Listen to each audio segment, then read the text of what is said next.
Hello, it's Dr. Myers here. We arrive at Module 4, perhaps Module 6, depending upon where you are. And some of you might be asking, why am I not doing better? And I want to call your attention to some things that you've seen before. Maybe you listened to the lectures before and went very quickly with them. But if you are one of the students that just can't seem to score consistently higher than 70% or lower, I suggest that it's in your technique in terms of your studying and your test taking. And I have some examples here that I want to share with you, and you can sort of decide on your own whether that is true.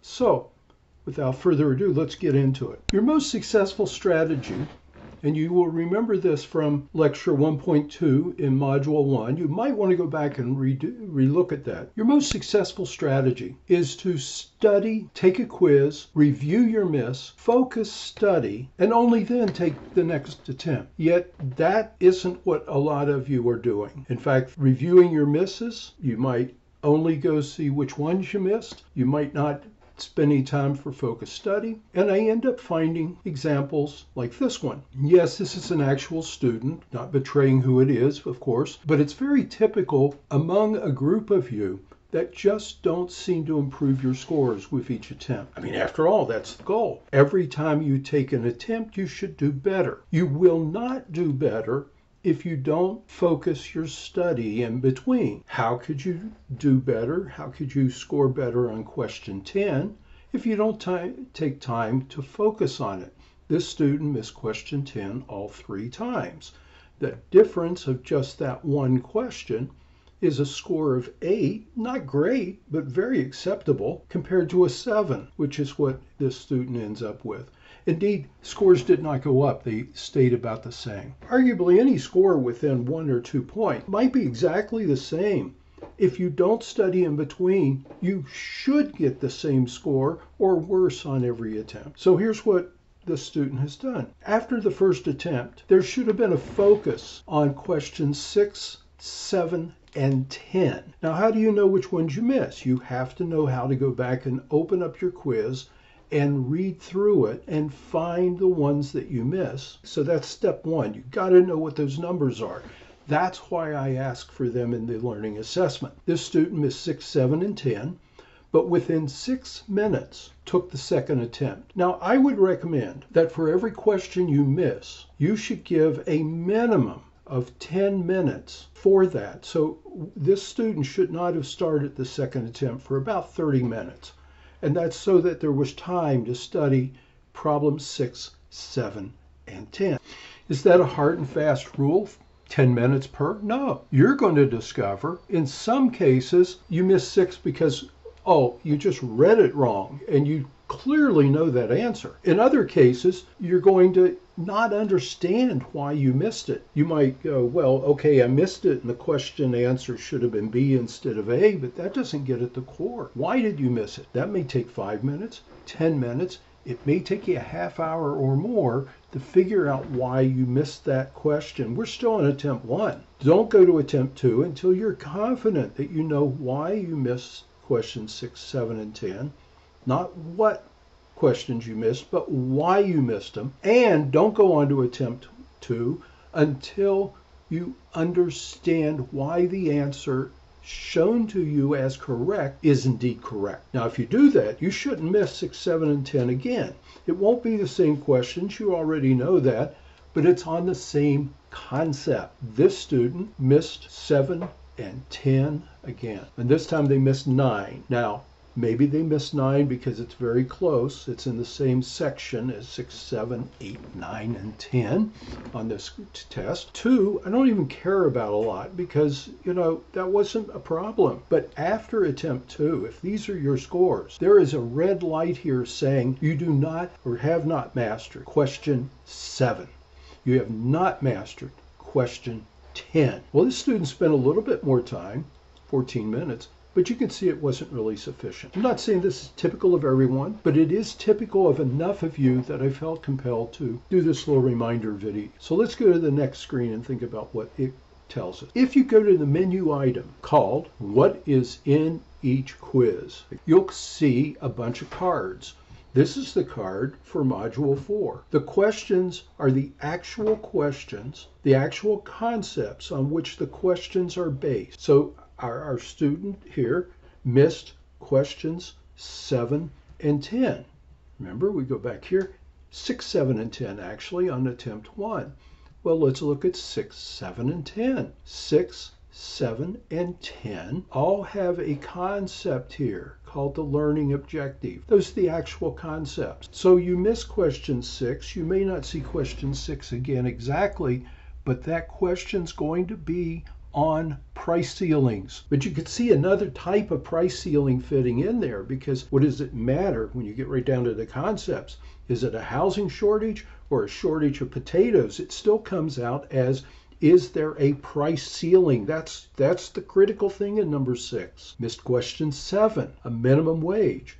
What is a minimum wage? It is a price floor. How about number 10? Well, now we've got illegal goods, right? So how do we deal with illegal goods and also subsidies and quotas? So that's a little bit broader set of questions. You just see that each of these concepts depend upon certain common economic principles. And in the case of question 10, there are 2 supply curves and 2 demand curves. You go, what? How can you do that? There's the demand if the good is legal to buy, and there's the demand if the good is illegal to buy. Well, you say, well, do those exist at the same time? Of course they don't. Today, it is legal to buy this good. A law passes today, and tomorrow it is illegal to buy that good. People's behavior changes. That's why there's 2 demand curves. Here's where you're going to find all of these learning objectives. They're in the PowerPoints. The PowerPoints on chapter 5 and 6 that come from the old Parkin text, 8th edition, long time ago, those PowerPoints are still relevant. And I'm going to show you how they're relevant and how you tie them together here. So what do I study? And this is true of every single module. There's a yellow card at the beginning of every content module. On the left-hand side, it lists the sections from your textbook that you must read. 3.4 and 3.5 are the problems associated with also chapter 6, markets in action. Now, how do I know that? You read the card, you get the concept, you look at the sections that I told you to read, and you look at the learning objectives from the Parkin 8th edition. Why? Because they relate to the PowerPoints. This student missed questions 6, 7, and 10. Over here, I find the learning objectives for Parkin in chapter 6. But let's go back to the card, and what do we see here? Question 6 is from chapter 6. In the Parkin edition, chapter 7 from 6 in the Parkin edition, 10 is from 6. Now, those sections are no longer important because you don't have the Parkin text, but you have the Parkin PowerPoints. So 6.1 is likely covered very early on in the chapter 6 PowerPoint, and 6.5 is probably covered towards the end. Shouldn't be hard to page through and find those. I don't know how you've learned to prepare so far in your class, but if you're memorizing, you're not going to do well. Notice the difficulty is really the classification of the question. Is the question being asked a recognition and recall question? What is that? An R. There are none in this chapter. What is recognition and recall? Those are the only only questions that you can answer by memorization. That's it. So what does this tell you? I have 10 questions, and they're all problems. They're either complex problems or they're analytic problems, but they're problems, and you have to solve them. That means you really need to know what it is. You're not going to remember from the text. You're not going to have an example in the text that matches up perfectly. So I wanted to do this to simply help you figure out, why can't I do better?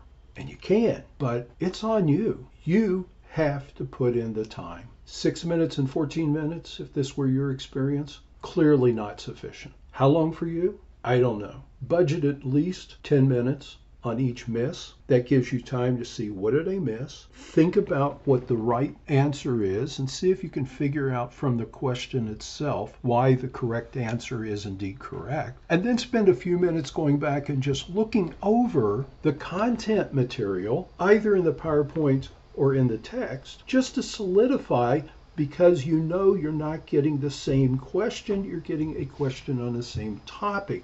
So learn the question, learn the correct answer, but also go back and cover yourself with a little review of where that question came from. Do you need 10 minutes or 30 minutes for each missed question? That's up to you. Final comment, how much total time do you need to give yourself for your quiz? Quizzes only take 15 minutes apiece. 3 attempts, that's 45 minutes. You might think, I've got an hour, I got plenty of time. Notice what you just did. You did not give yourself any time for review. This student did it all within an hour, and look at the result. It didn't work out. Would be very different if on attempt 1 they scored a 10 or an 8. It would be a very different experience, correct? So how much time should this student and you give to each testing opportunity? I don't know, but here's my recommendation. 3 hours. You know you have to do the quiz. Budget 3 hours. Hey, if you get a 10 on the first attempt and it only took your 15 minutes, you now have 2 hours and 45 minutes to reallocate. Congratulations, have fun, watch a movie, study something else, go to sleep. But what if you start 10:30 p.m.? You only have an hour to the deadline. You've not given yourself budgeted time to succeed. So think about this 3-hour block, of which, if you do well, you earn that time back for you to do other things. But try to change your behavior, because if you're watching this and you're watching it because you can't seem to score higher than a 7, or at least consistently, you need to give yourself more time. Manage your time better, and also manage your study. I do wish you well. Let me know if this helps.